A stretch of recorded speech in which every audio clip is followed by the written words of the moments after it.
Shabbat Shalom, mes amis, mes bien-aimés. J'espère que vous allez bien en Yeshua Mashiach.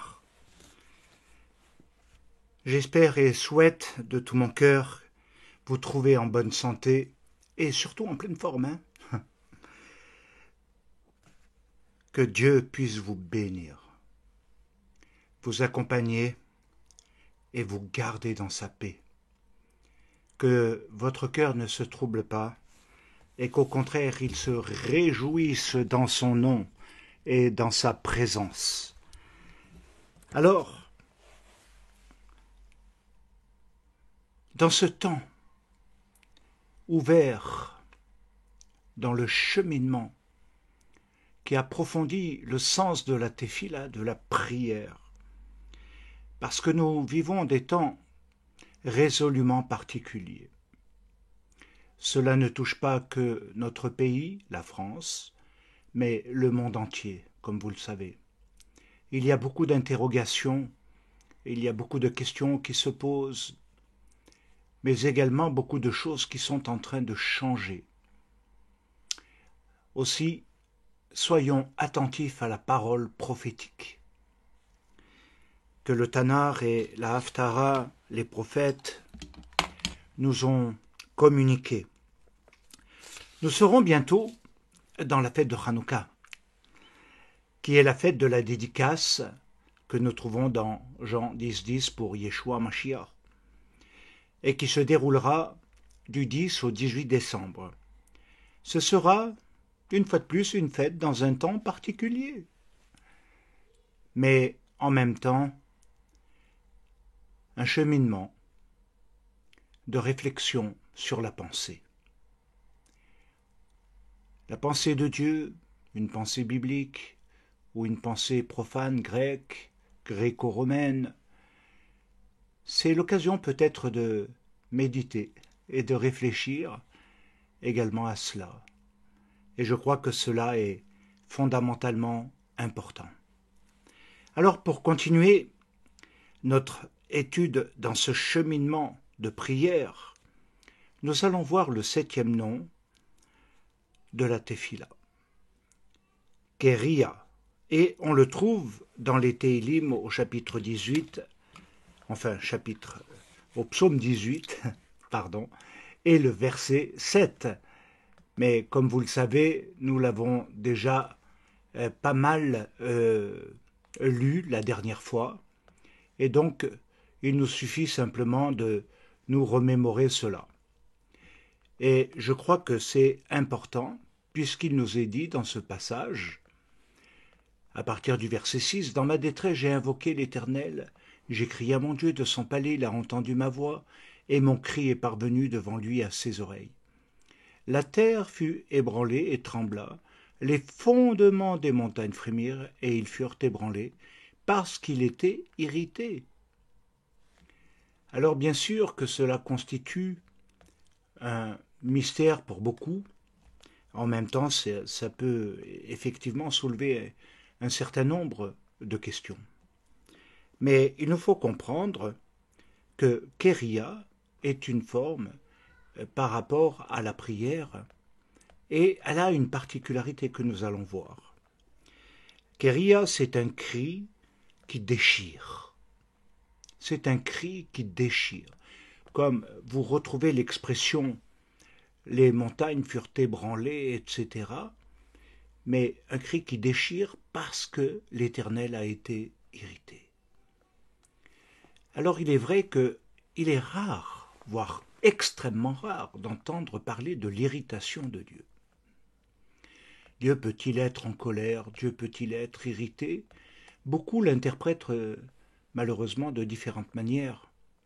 Mais il nous faut savoir que c'est toujours à cause d'un détournement de l'homme, que c'est toujours lié à l'éloignement de l'homme par rapport à Dieu, éloignement aussi de ses commandements, mais d'une pratique, de quelque chose qui n'est plus en cohérence, quelque chose qui n'est plus en harmonie. Alors, c'est un cri qui déchire. Et ce cri qui déchire, dans le sens de la pensée d'Israël, doit être un cri qui déchire provoquée par la détresse. Et je crois que c'est très important, bien-aimés, parce que il y a tellement de termes que nous utilisons, et le mot détresse, nous l'utilisons dans le monde moderne notamment, je dirais peut-être d'une autre façon. Or, il nous faut le comprendre aussi dans le sens de la Bible, du Tanakh.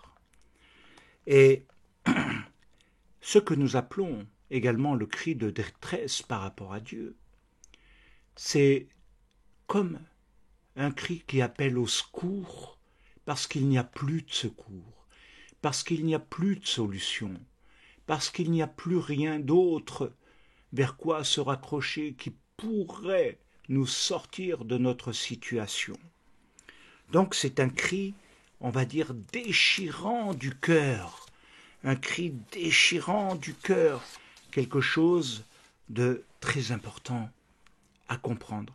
Vous savez, dans nos façons de prier, très souvent nous accordons beaucoup de place au verbal, à l'expression, nous concentrons parfois, nous utilisons des intonations différentes en fonction, mais faire sortir le cri, un cri déchirant, un cri qui parle de notre déchirement intérieur, un cri qui est un appel au secours à Dieu, un cri de détresse. C'est quelque chose de très différent. Et c'est une manière d'apprendre à prier à nouveau et d'adopter une nouvelle façon de s'adresser à Dieu. Alors la détresse, il nous faut quand même le dire, est une très très forte émotion qui sont dans la Bible liées à la colère, la honte et le deuil. C'est le sens total de Kéria qui désigne la déchirure des vêtements. Et pour cela, il y a quelque chose à comprendre, ce qui est à l'intérieur du cœur, de l'âme, de notre intime, est déchiré. Ça se voit sur l'extérieur, mais aussi dans les formes d'expression. Elles peuvent se manifester par le déchirement des habits, des vêtements. La déchirure des vêtements, elle marque l'état, à l'heure actuelle, davantage le deuil. Ce qui est lié au deuil, une douleur profonde d'avoir perdu quelqu'un que l'on ne reverra plus, mais qui demeure dans les souvenirs, mais qui ne sera plus à nos côtés ou présent. C'est un temps extrêmement douloureux et difficile. Et Dieu nous demande d'avoir, en quelque sorte, cette forme de douleur intérieure pour crier à lui. Alors, il est clair que la déchirure des vêtements n'est que la forme visible de l'acte. Alors posons-nous la question, quel est le sens et la signification dans le Tanakh, au-delà du rite de déchirer ses vêtements, comme forme de prière? Cela peut paraître étrange d'aborder ce sujet. Déchirer ses vêtements exprime très fortement la tristesse, le chagrin et le désespoir. Toutes ces choses à la fois. Ce n'est pas que le désespoir, ce n'est pas que de la tristesse, ce n'est pas qu'une période de chagrin, c'est l'ensemble de ces choses. Parce que cela est dû à quelque chose de douloureux. La perte d'un être cher est quelque chose de très douloureux. Et cela peut avoir effectivement beaucoup de répercussions. Alors en même temps, dans le Tanakh, dans la Bible, cela est associé à la colère, comme je l'ai dit, au deuil ou à la honte. Alors on va lire quelques passages qui nous expriment un petit peu cela, et je crois que c'est relativement très important. Il est écrit dans le livre de Job, Yov en hébreu, au chapitre 18, dans le chapitre 1, et à partir du verset 18, il nous est dit quelque chose d'extrêmement intéressant. Il parlait encore lorsque un autre vint et dit « Tes fils et tes filles mangeaient et buvaient du vin dans la maison de leur frère aîné. Et voici, un grand vent est venu de l'autre côté du désert et a frappé contre les 4 coins de la maison. Elle s'est écroulée sur les jeunes gens et ils sont morts. Et je me suis échappé moi seul pour t'en parler. » Alors Yov se leva, déchira son manteau, se rasa la tête, puis se jetant par terre, il se prosterna. C'est quelque chose d'extrêmement important de voir que Job va déchirer son manteau à l'annonce de cette nouvelle de la perte de ses enfants dans ce que nous pourrions appeler aujourd'hui un accident. Et dans cet accident, il y a un survivant qui vient annoncer et dire à Job cette mauvaise nouvelle. Alors, il est clair que Job est un père et il est profondément affecté par ce qui vient de se passer.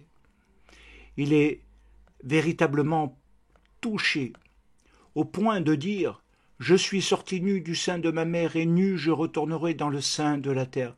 L'Éternel a donné, l'Éternel a ôté. Que le nom de l'Éternel soit béni. » Vous savez, quand on est dans l'épreuve et la difficulté, quand on passe par une souffrance qui ne peut être consolée, quelque chose qui ne peut être accepté, il est extrêmement difficile d'avoir cette réplique de Job. L'Éternel a donné et l'Éternel a repris. Que son saint nom soit béni. Vous savez, c'est un secret, parce que Job démontre qu'il s'en remet totalement à l'Éternel. Nous pouvons lire également dans le livre de Béréchit au chapitre 37, le verset 32 à 34. Ils envoyèrent à leur père, donc c'est l'histoire de Yosef, la tunique de plusieurs couleurs, en lui faisant dire « Voici ce que nous avons trouvé. Reconnais si c'est ta tunique de ton fils ou non. » Yaakov l'a reconnue et dit « C'est la tunique de mon fils. Une bête féroce l'a dévorée. » Et a mis Yosef en pièces.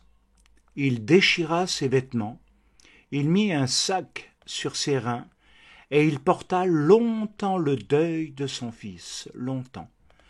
Cela signifie tout simplement que Yaakov, à l'annonce de cette nouvelle, pense que son fils, celui qu'il aimait particulièrement, avec qui il entretenait une très bonne relation, a été dévoré par une bête féroce. Et c'est comme si la vie de Yaakov, à ce moment-là, s'effondrait. Cela s'exprime dans le fait qu'il a déchiré ses vêtements et qu'il a porté longtemps le deuil de son fils. Autrement dit, il y a des situations où on est inconsolable. Il est impossible de consoler son cœur. Autrement dit, c'est une tristesse qui perdure dans le temps. Une tristesse d'une grande profondeur, de quelque chose qui modifie la vie, l'attitude, le comportement dans la relation. Et je suis convaincu, même si le texte ne l'exprime pas, ne le dit pas clairement, que sa relation avec ses autres fils n'était plus la même. avec son environnement également. Et ça a été ce que nous pourrions appeler une douleur inconsolable. Il y a encore un passage plus étrange qui se trouve dans le 2e livre des rois et qui est très important à lire. Donc, nous devons aller maintenant dans quelque chose qui évolue dans le 2e livre des rois, au chapitre 22. Il nous est dit quelque chose de fondamentalement important et à partir du verset 8, on va le lire. 2 Rois 22 et à partir du verset 8.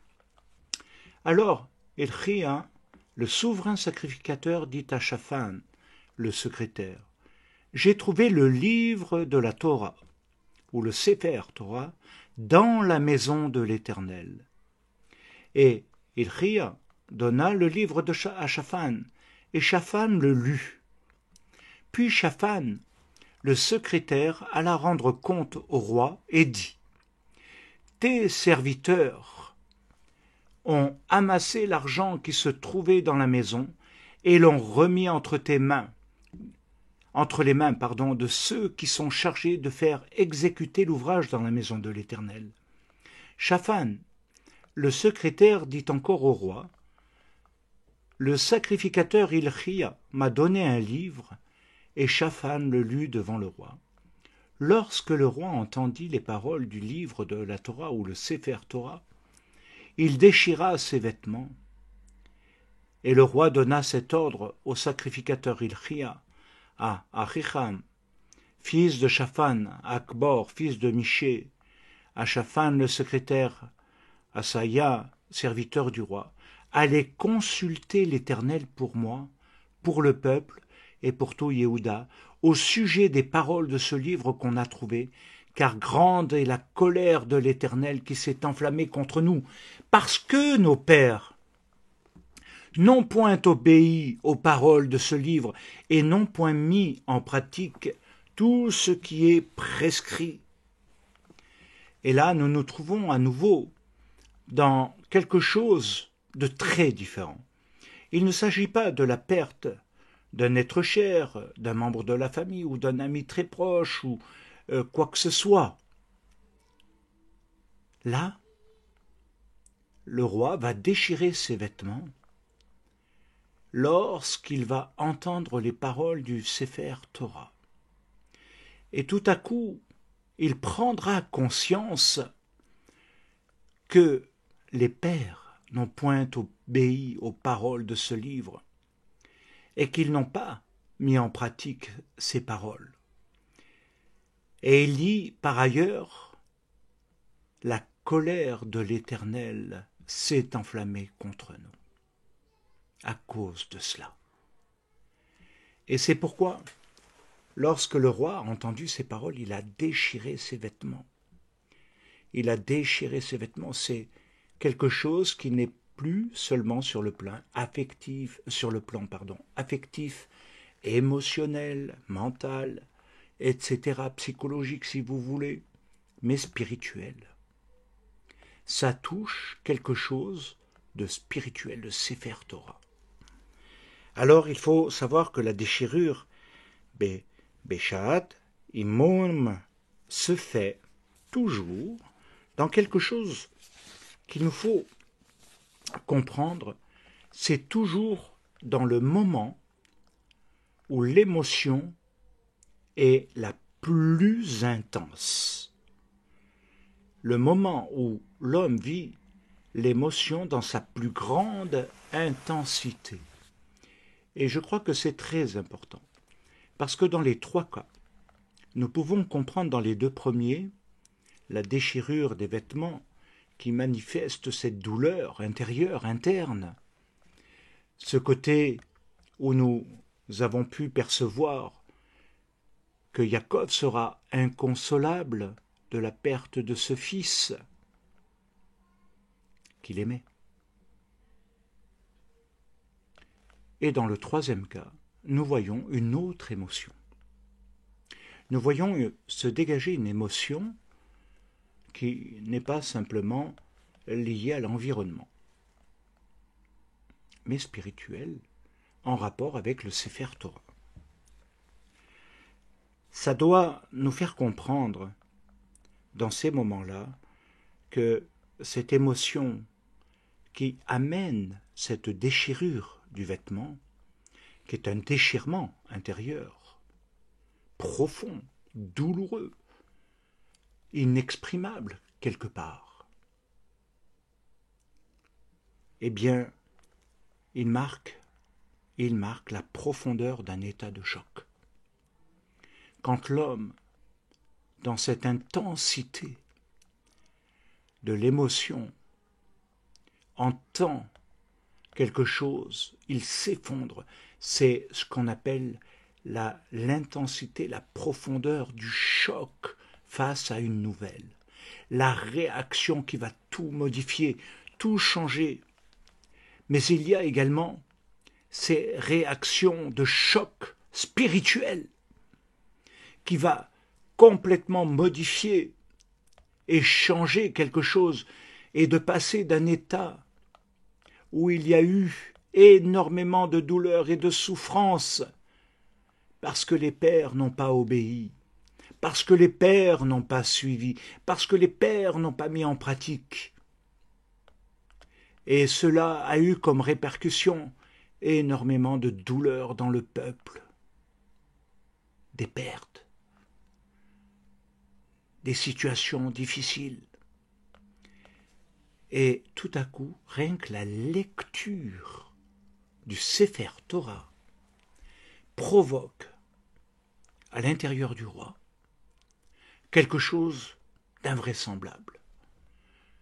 Il déchire ses vêtements tellement qu'il est pris dans sa conscience, et tellement qu'il est saisi par quelque chose d'inexprimable. Alors, il y a ces chocs émotionnels, mais il y a aussi les chocs spirituels qui peuvent devenir positifs. Tout n'est pas négatif. Et c'est pourquoi, dans les passages que nous avons lus, nous trouvons deux sens. Le premier, c'est la douleur qui est liée à l'événement, à l'annonce, à la nouvelle, parce que c'était quelque chose qui était dans notre existence, qui faisait partie de nous. Tout simplement. Le deuxième, elle est liée au niveau spirituel, au travers de ce que nous avons lu, de ce roi qui déchire ses vêtements quand il entend la lecture de la Torah. Donc les deux sens, humain et spirituel. Humain et spirituel. L'homme face à son prochain, sa famille, son environnement, et l'homme face à Dieu. Et il est clair que si la Torah, la parole de Dieu, ne produit aucun effet en l'homme, il n'y a pas d'émotion. Autrement dit, la prière devient intellectuelle. Parce qu'elle n'est pas nourrie. Elle exprime peut-être des sentiments, des situations, des besoins, enfin beaucoup de choses que nous avons déjà vues. Mais dans ce cas-là, la prière qui est nourrie par la lecture, la méditation, où on est pénétré, elle provoque un choc en nous.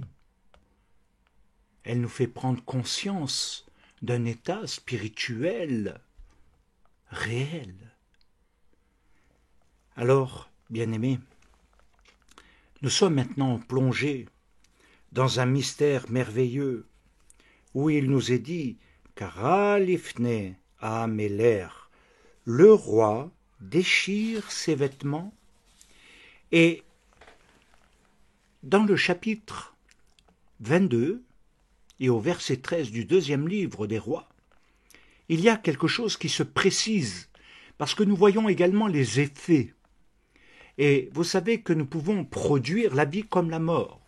Nous pouvons produire la malédiction comme la bénédiction, nous pouvons produire la malédiction comme la bénédiction, pardon. Il nous est dit ceci dans 2 Rois 22, au verset 13, « Car grande est la colère de Dieu. » Alors son déchirement de vêtements, il exprime quelque chose de profond. Comment arrêter la colère de Dieu? Dieu s'est irrité contre nous, sa colère s'est manifestée, et grande est sa colère face à cet abandon, face à cette nonchalance, à cette négligence, à cette façon de vivre et de se comporter envers Dieu et envers son prochain,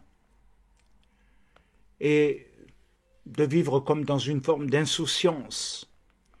La prise de conscience du roi fait ressortir sa douleur qui est cachée et qui va s'exprimer par cette déchirure des vêtements, enfin le déchirement des vêtements. C'était comme si son corps reflétait cette douleur qu'il ne pouvait pas exprimer à l'intérieur de lui, la faire ressortir. Il a eu besoin de son physique, de ses gestes pour le manifester. Cette douleur qui est cachée va s'exprimer en déchirant les vêtements, parce que, au travers de cela, il montre l'état du cœur. Il montre l'état intime, ce qui a été provoqué avec vérité en lui. Pas une fausse émotion, pas une émotion même d'une forme de culpabilité qui ne se sent pas coupable. C'est un peu mes expressions. Mais il perçoit une douleur au fond de lui, et il révèle l'état de son cœur. Et il exprime à ce moment-là, au travers de ce déchirement, une très forte émotion de tristesse. Une tristesse, c'est pourquoi il est dit, au travers de Joël le prophète au chapitre 2 et verset 13, « Déchirez vos cœurs et non vos vêtements. Déchirez vos cœurs et non vos vêtements. » Cela signifie que déchirer les vêtements, ça peut être des actions de colère ou de honte, des choses comme cela, mais ce n'est pas ce qui va changer l'état spirituel de l'homme. Il dit « déchirez vos cœurs ». Alors, dans la pensée d'Israël, cela a un sens profond. Et le prophète veut dire, mais ce n'est pas l'extérieur, ce n'est pas de regarder des dégâts et des choses comme ça qui font que oh, c'est triste ce qui nous arrive, c'est terrible, mais déchirez vos cœurs. Autrement dit, que l'étape la plus importante à ce niveau-là, quand on veut comprendre la déchirure du cœur, c'est quelque chose qui est douloureux. Vous savez, une déchirure est une rupture, mais de quelque chose qui sépare ce qui était un, de quelque chose qui tout à coup est extrêmement fort. Une déchirure, c'est une forme de séparation extrêmement douloureuse. Et parfois on peut ne pas s'en remettre. Mais revenons. Déchirez vos cœurs et non vos vêtements. Qu'est-ce que ça veut dire? Ça veut dire que ce que Dieu veut faire comprendre, pas seulement dans le sens humain, mais également dans la relation qu'a l'homme avec Dieu, eh bien il y a des moments où il y a des égarements, où Dieu exprime aussi au travers de sa colère sa tristesse, si on peut dire. Il exprime quelque chose qui lui est douloureux. Et j'attire votre attention, bien-aimés, sur le fait que jamais personne ne pense que Dieu peut avoir une douleur de l'abandon, de l'éloignement de ses fils. Dieu peut avoir une douleur, alors il réagit, ce qu'on pourrait appeler les réactions de Dieu. Il réagit pour pouvoir faire revenir l'homme, lui enlever sa tendance au mal. Vous savez, c'est quelque chose d'inexprimable quelque part. Cette déchirure est allée jusqu'à ce moment où Yeshua a été envoyé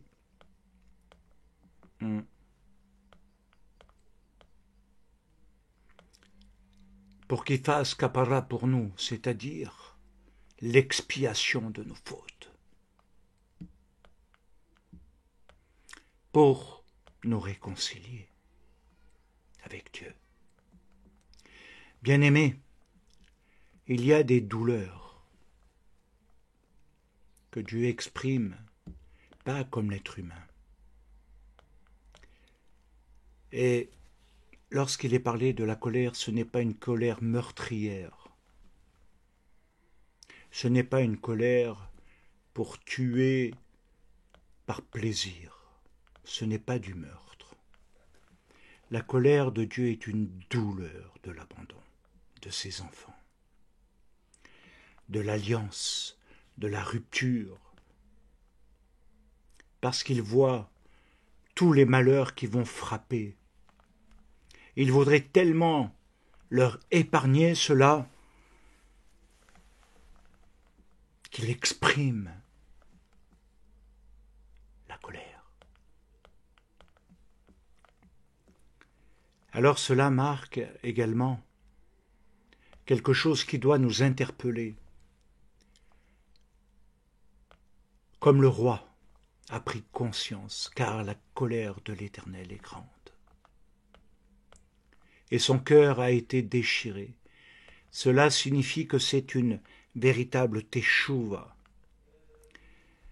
le vêtement marquant la situation spirituelle de l'âme. Il nous est dit que sans une vraie douleur intérieure de l'âme et du cœur, des émotions et du sentiment, pas uniquement de choses que j'ai mentionnées auparavant, mais une douleur qui devient un cri de l'âme face à Dieu, eh bien, s'il n'y a pas cela, la véritable teshuva n'a pas lieu. Ce n'est pas simplement dire Dieu, pardonne-moi parce que, ou je n'ai pas, la chair est faible, etc. Mais ce n'est pas ça que Dieu attend. Il attend que nous soyons dans une tristesse selon Dieu, qui produit la teshuva, une tristesse selon Dieu en soi, qui produit la teshuva, nous fait revenir de tout notre cœur, de toute notre force, et nous fait abandonner le mal, et restaure la royauté divine. Bien-aimés, il y a quelque chose d'extraordinaire à comprendre. La teshuva, c'est ce qui nous permettra de revêtir les vêtements du salut et de la délivrance. Beaucoup de gens parlent de leurs soucis, de leurs problèmes, de leurs souffrances, de leurs difficultés, de tout un tas de choses. Ils ne font que parler, mais ils ne vont pas plus loin. Bien sûr qu'ils ont une douleur et une souffrance. Bien sûr qu'il y a ce qu'on pourrait même appeler un état d'âme. Mais la tristesse selon Dieu, elle sera produite par la parole de Dieu. La tristesse selon Dieu est dans la Torah. Elle est dans les paroles mêmes de Mashiach, afin de nous faire revenir. Comme il est dit que pour la fin des temps, dans les temps de rétablissement et de restitution d'Israël, dans l'Eliaou qui doit venir, l'Élie doit d'abord ramener le cœur des pères à leurs fils et le cœur des fils à leurs pères. Vous comprenez que C'est complètement différent, cette forme de teshuva. Faire revenir les pères, mais aussi les fils vers les pères. Ce sont des orientations. Ce n'est pas simplement des situations de vécu humain, psychologique. Alors, il nous faut comprendre que ce qui va nous permettre de véritablement saisir les vêtements du salut, ce qui signifie ressentir au plus profond de soi l'état de la rupture avec Dieu, et pas simplement de dire Seigneur, pardon, pardon, mais sans avoir la douleur intense à l'intérieur du cœur. Mais au contraire, dans ce moment, il y a quelque chose qui nous brise. C'est ce qu'on peut appeler un brisement profond, intérieur, devant le Seigneur. De quelque chose qui nous amène à cette prise de conscience profonde qu'on a mis une rupture par notre mal. La teshuva va nous faire revenir. En nous faisant revenir, il y aura quelque chose d'extraordinaire, parce que ce retour va avoir un deuxième mouvement. Ce n'est pas simplement revenir et dire mécaniquement je vais faire une pratique, réadopter des rites, les réajuster, faire plus de tzedaka ou plus d'œuvres ou de je ne sais quoi. Non. Il nous est dit que dans l'œuvre de la Teshuva, le mouvement du ciel, de l'amour de Dieu qui se met en place, c'est « Il pardonne ta faute et la faute des pères. » Il pardonne ta faute, tes fautes, ton mal, mais également celui des pères. Comme l'a dit le roi en déchirant ses vêtements, parce que nos pères, parce que ceux qui nous ont précédés nous ont induits dans la voie de l'erreur, de l'idolâtrie, dans la voie du mal. Et nous, les fils, nous avons mal aujourd'hui. Nous avons mal de ce que les pères ont fait face à l'Éternel. Ils ont aimé les créatures plus que le Créateur. Ils ont aimé leur vie plus que celle que Dieu leur a donnée. Alors, comprenons cette profondeur qui est liée au pardon divin, le pardon de Dieu. Ce qui amène le troisième niveau de mouvement. Extraordinaire. Il annule la déchirure, la douleur de la déchirure, de la brisure, de la rupture, par la réconciliation. Il rétablit l'état initial. Bien-aimés, entendez cet amour, ce cri de Dieu. Oh, si je m'écoutais, j'arrêterais là. Je prierai avec vous. Je dirai, Seigneur, Seigneur, nous sommes tellement, tellement loin, tellement loin. Notre cœur est tellement loin. Nous avons tellement de dogmes. Nous avons tellement de conceptions. Et notre cœur n'est pas plus touché. Revenons, bien-aimés, revenons. Pourquoi? Parce que ceci ôte, et je n'ai pas le temps de le développer, la honte. Ils se cachèrent de Dieu parce qu'il y avait eu la rupture. Ils se cachèrent de Dieu quand? Quand ils ont entendu la voix. Ils se cachèrent et ils eurent honte. Et ils se sont mis à l'abri à cause de leur nudité. Et Dieu les a couverts. C'est merveilleux, n'est-ce pas? Alors, comme dit le prophète Isaïe, dans le chapitre 61 et au verset 10, il nous dit quelque chose qui est vraiment merveilleux de chez merveilleux. Il nous dit quelque chose que nous attendons tous et où nous sommes dans l'espérance.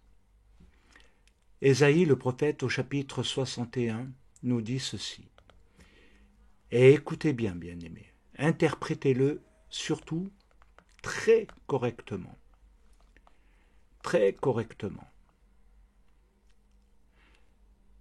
Alors, pour cela, je vous invite pas simplement à garder dans vos pensées ce que vous avez l'habitude d'entendre, mais de plonger votre cœur peut-être dans une autre réalité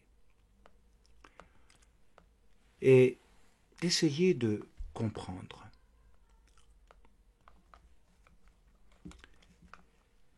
Je me réjouirai en l'Éternel, mon âme sera ravie d'allégresse en mon Dieu, car il m'a revêtu des vêtements du salut, il m'a couvert, voyez l'expression différente, revêtu et couvert du manteau de la délivrance, comme le fiancé s'orne d'un diadème, comme la fiancée se pare de ses joyaux.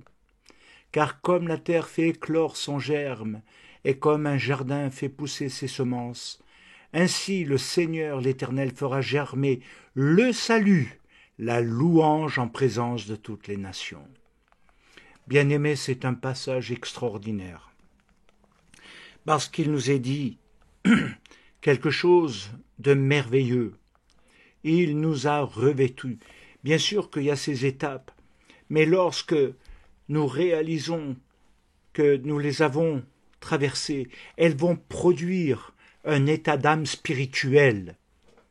Et c'est très important, l'état d'âme spirituel. Quel est ton état d'âme spirituel? La lamentation, la plainte, le gémissement.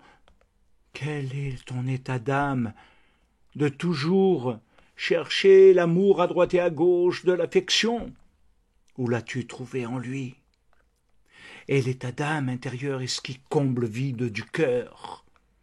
Et ceci se traduit par le salut, une plénitude de vie, qui a ôté la culpabilité du péché, du mal que nos pères et nous-mêmes avons commis, et qui nous donne et transporte dans quelque chose de très différent, parce que cet état d'âme-là nous donne la joie, l'allégresse. Autrement dit, elle annule le deuil de la mort de Jacob. Elle annule quelque chose de terrible dans l'existence et elle nous donne et transforme notre cœur en prière de louange, en adoration, en allégresse. Quelque chose qui s'élève encore plus, autrement dit, l'état de la joie de vie. Et non, ce qui perd la vie. Il nous est dit dans Isaïe, toujours le prophète, au chapitre 61, là, mais au verset 1, au verset 1, Isaïe, le prophète, au chapitre 1,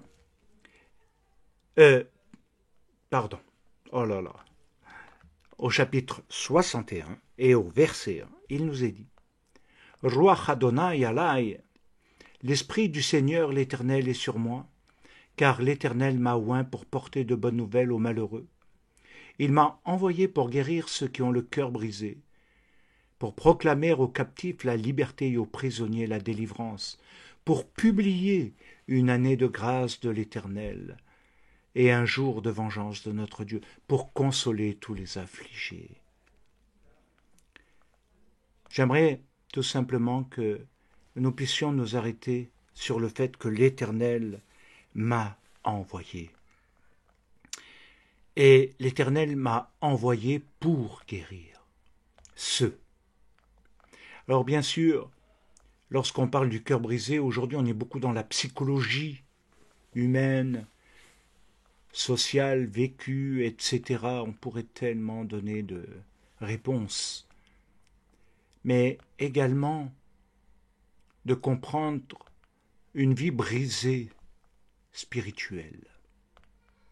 Les brisures spirituelles dans la vie qui sont liées à des attentes qui n'ont pas été comblées, des désespoirs, des incompréhensions, des moments où Dieu n'a pas exaucé, n'a pas entendu nos prières, des moments où nous avons vu le mal se commettre sans qu'il soit réparé. Et nous pourrions tellement multiplier dans vos vies. Réfléchissez maintenant à l'intérieur de vous-même à des choses qui se sont produites en vous, que vous avez vécues et qui ont eu une conséquence. Je peux le dire aussi moi-même.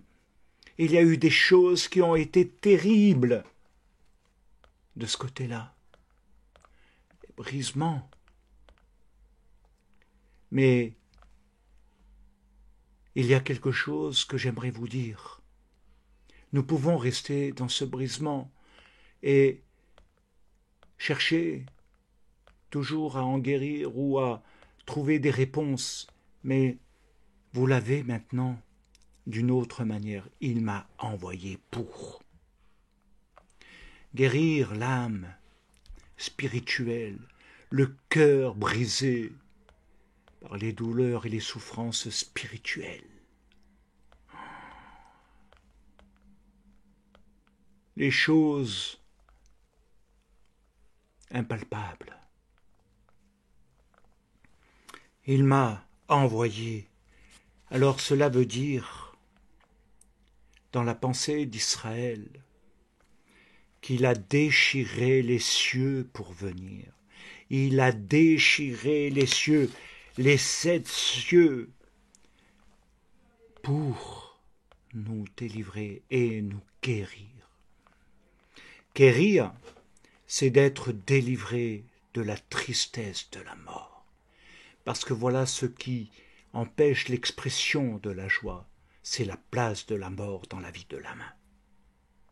La place de la mort dans la vie de l'âme, l'état d'âme de la mort, qui se traduit par des déprimes, des désespoirs, des tristesses, des états permanents de non-vie, d'appel à la mort intérieure. Et il nous faut quand même le dire, quérir à cette prière et le cri douloureux qui déchire le cœur pour que nous soyons délivrés de ça et qui nous amène à être libérés de la tristesse de la mort. Et vous savez, dans l'étude talmudique, la tristesse de la mort, c'est déjà s'orienter, se diriger vers ce qui meurt. C'est nous dessécher de la vie. C'est de perdre l'essence même de la vie. Et les vies spirituelles, pareilles. Il y a ceux qui s'orientent simplement dans des choses à cause de leur déception, à cause de ça, et ne trouvent pas, puis en même temps surfent partout, recherchent dans tous les domaines, mais n'ont pas de chemin précis. Non.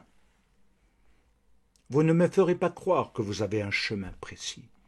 Vous essayez de trouver une voie, une raison. Mais réfléchissez, réfléchissez. Être délivré de la tristesse de la mort ne peut être que produite que par la Torah. Je serre ta parole dans mon cœur, afin de ne pas pécher contre toi. C'est vrai. Mais il nous est dit que la Torah est le délice. Fais de la Torah tes délices.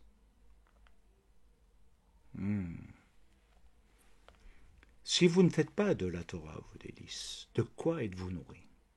De quoi vous nourrissez-vous? Fais de la Torah tes délices. C'est-à-dire qu'il y a un goût merveilleux, agréable. qui n'a pas la mer. Ce qu'on veut dire par là, l'amertume de la vie. Au contraire, elle enlève. Elle apporte la douceur de Dieu, la douceur du ciel. Et c'est extraordinaire, bien-aimé. Kéria, c'est extraordinaire parce qu'elle enlève la douleur, de la déchirure, de la rupture, de la perte d'un être.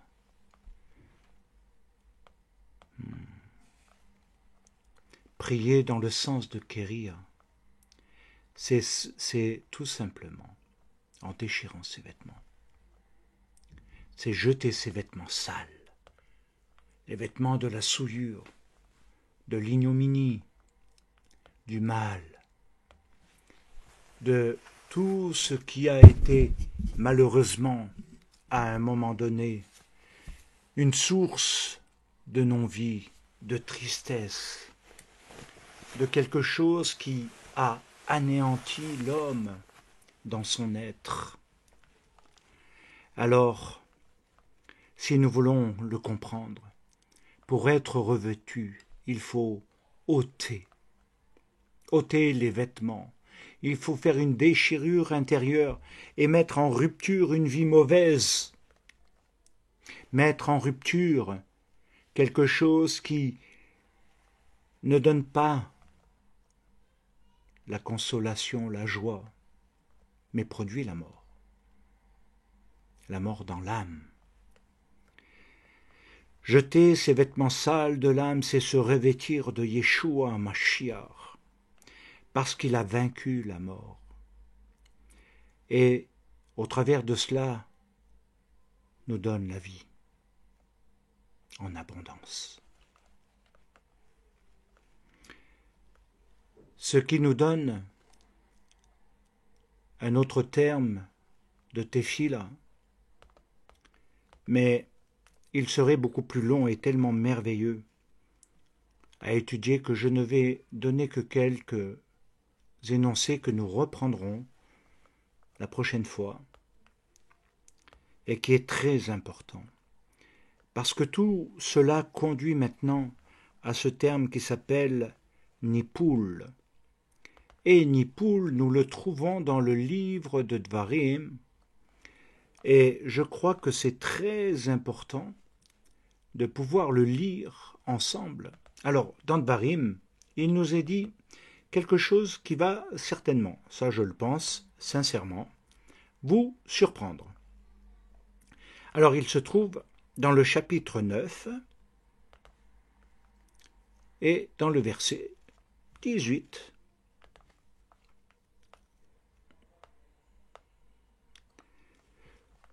Je me prosternais devant l'Éternel, comme auparavant, 40 jours et 40 nuits, sans manger de pain, sans boire d'eau, à cause de tous les péchés que vous aviez commis en faisant ce qui est mal aux yeux de l'Éternel pour l'irriter. Car j'étais effrayé à la vue de la colère et de la fureur dont l'Éternel était animé contre vous, jusqu'à vouloir vous détruire. Mais l'Éternel m'exauça encore cette fois. La forme qui est utilisée et le terme, l'expression de « je me prosternais », c'est « vaet napal », je me prosternais devant l'Éternel. Je me prosternais. Alors bien sûr que dans le sens religieux, à ce que j'ai toujours pu comprendre et percevoir, se prosterner est une forme, mais également de quelque chose qui devient une habitude où on essaye d'exprimer quelque chose, mais sans le comprendre et l'avoir assimilé intérieurement. Et je dirais que là, dans ce qui nous préoccupe, il y a une chose, une définition sur laquelle je reviendrai, je m'arrêterai à ce niveau-là, c'est qu'il nous faut comprendre, et là le Talmud peut nous éclairer sur le sens de se prosterner. Alors, bien sûr que Se prosterner, c'est toujours le fait de capituler devant quelqu'un, c'est reconnaître son autorité, sa puissance, ce qu'il représente. C'est véritablement quelque chose de très important. Ça ne veut pas dire qu'on a prosterné son cœur. Ça ne veut pas dire qu'à l'intérieur, on a la posture de la prosternation. On peut le faire physiquement pour être vu, comme certains le font. Regardez comme je suis pieux. Oh, il faut qu'on me voie et je suis très spirituel. Ce n'est pas cette forme. Bien-aimé, se prosterner, c'est s'incliner jusqu'à ce que les vertèbres, il doit être ressenti une douleur dans la prosternation. Ou il doit être ressenti comme une douleur. Alors, bien sûr qu'il y a se prosterner, se mettre à genoux, c'est une chose, mais ce n'est pas de celle-là dont nous parlons. Nous parlons de la prosternation qui fait incliner les vertèbres, c'est-à-dire se plier en deux le plus bas possible en restant sur ses jambes.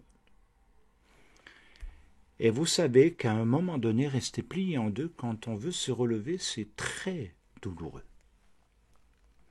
Jusqu'à ce que les vertèbres fassent protrusion, c'est-à-dire une position, un mouvement vers l'avant résultant d'un effort, comme si quelqu'un nous poussait, c'est-à-dire qu'il y a une pulsion qui se fait. C'est pas simplement un geste, je m'abaisse et je me relève. Non, c'est rester courbé, quelque chose qui nous tient courbé devant la face de l'Éternel. Une position, un mouvement vers l'avant résultant d'un effort. Et c'est ce principe qui fait qu'il est lié au terme baruch, car se prosterner, c'est aussi dire béni soit. Baruch ata, Adonai Elohenu melech haolam. Béni soit l'Éternel. Béni soit l'Éternel.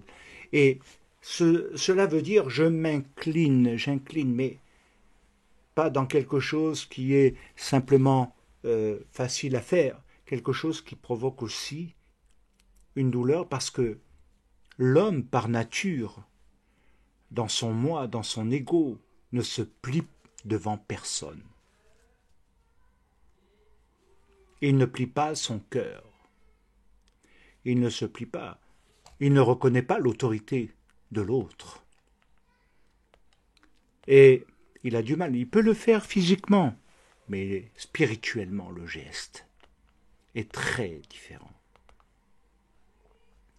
L'une des choses qui a été très troublante pour moi dans ma découverte de Mashiach a été lorsque Yeshua était sur cette montagne dans le désert, dans les 40 jours, exactement, comme Moshe le mentionne, pas dans les mêmes circonstances bien entendu, mais à un moment donné, que dit le Shatan? Que dit le tentateur, l'adversaire? Prosterne-toi devant moi, et je te donnerai tout ce que tu vois, mais prosterne-toi devant moi. Et c'est quelque chose qui veut dire reconnais-moi, bénis-moi.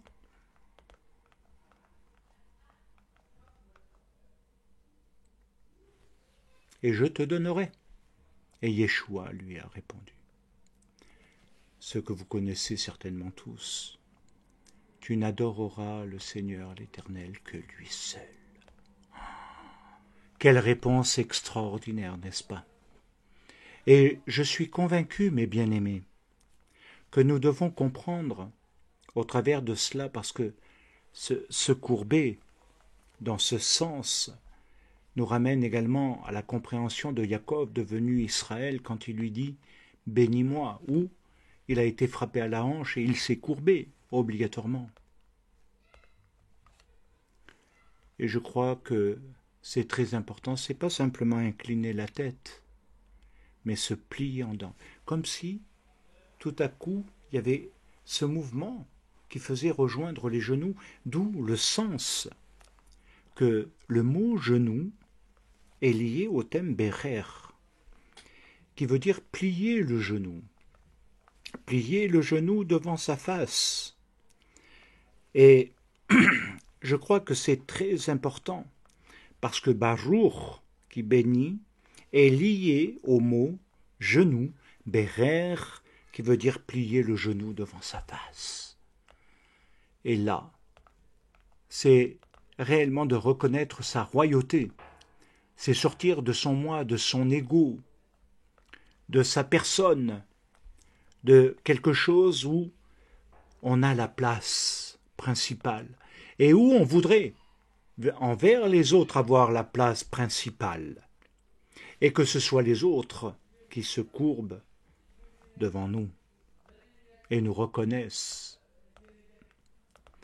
Là, nous devons comprendre également tout le sens spirituel. Et je dirais que lorsque nous voulons véritablement aller plus loin, il nous faut comprendre le sens de la prosternation devant l'Éternel dans l'état du cœur. L'homme qui vit dans l'orgueil, l'ego, le moi, le hatav, le péché, le mal, il ne peut pas se courber devant Dieu. Il ne peut que se culpabiliser. Il ne peut pas. Parce que le mal règne en lui, et il ne fera jamais de l'Éternel celui qui règne en lui. D'où la teshuva, comme je l'ai dit, et tous les cheminements. Maintenant, bien-aimés, je vais juste introduire le passage que nous avons lu, où nous voyons Moshe se prosterner, mais littéralement, il est dit « se casse en deux ». Se casse. Il se casse en deux.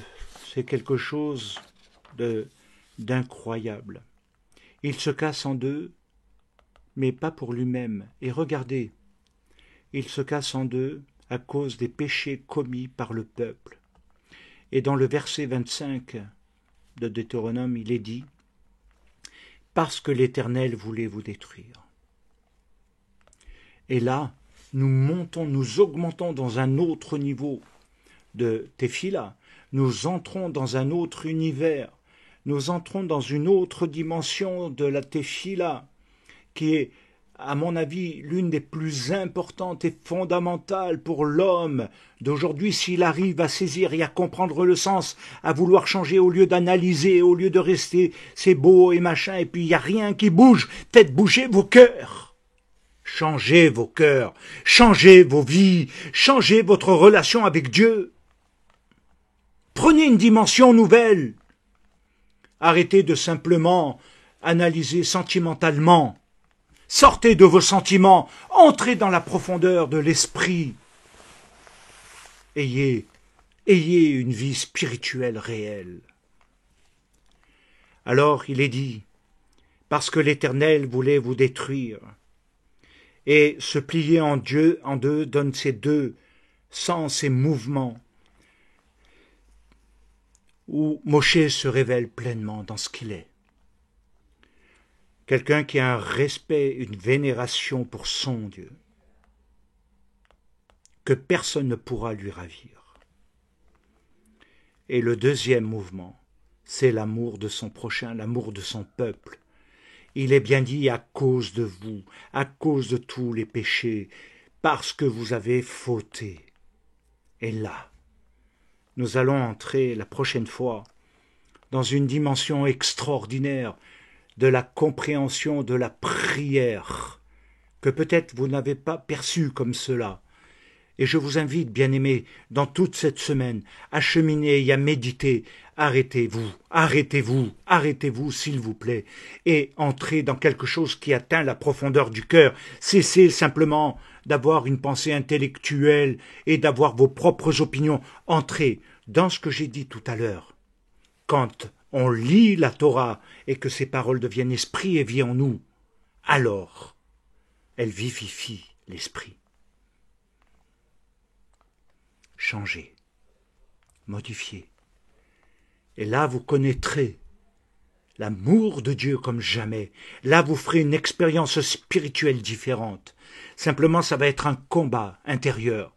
Ça va être un combat entre vous et votre vous, entre votre moi et moi, si je puis dire plus exactement, par rapport à Dieu. Mais entrez dans ce combat, jeûnez s'il le faut, mais capitulez devant lui. Capitulez devant sa force et son amour. Et vous verrez que dans le niveau de prière que l'on atteindra, il peut y avoir des choses extraordinaires à réaliser. Bien-aimés, je veux tout simplement, dans ce temps qui approche de Hanouka, dans ce moment où nous voyons dans toutes les nations où on nous annonce toujours le nombre de morts, de décès, et tout le monde ne fait que ça. Dans les discussions, c'est parler du Covid, des décès, de la mort, parler de la vie, valoriser la vie, élever la vie, montrer la vie. Et ça changera beaucoup de choses. En même temps, ce n'est pas la mort que l'on doit glorifier, mais le vivant. Bien-aimés, méditez la Torah, méditez, et qu'elle produise en vous l'effet, afin que les paroles de Dieu ne retournent pas à lui sans avoir accompli tous ses desseins en vous. Que Dieu vous bénisse, que Dieu vous garde, que Dieu vous accorde sa paix, et que Dieu vous accompagne. Oh, oh bien-aimé, que Dieu agisse en vous. Ma prière, mon souhait, soyez transformés en fils de lumière. Soyez transformés dans votre être pour devenir réellement des serviteurs de l'Éternel. Des personnes qui vont recevoir un esprit de prière différent. Réécoutez, réanalysez, montez, faites une alia dans les téphilotes, dans les prières. Oh, glorifiez votre Dieu. Glorifions notre Mashiach. Glorifions notre Mashiach qui nous a enseigné. Yeshua, notre Maître. Que Dieu vous bénisse. Shabbat Shalom. Amen ve Amen.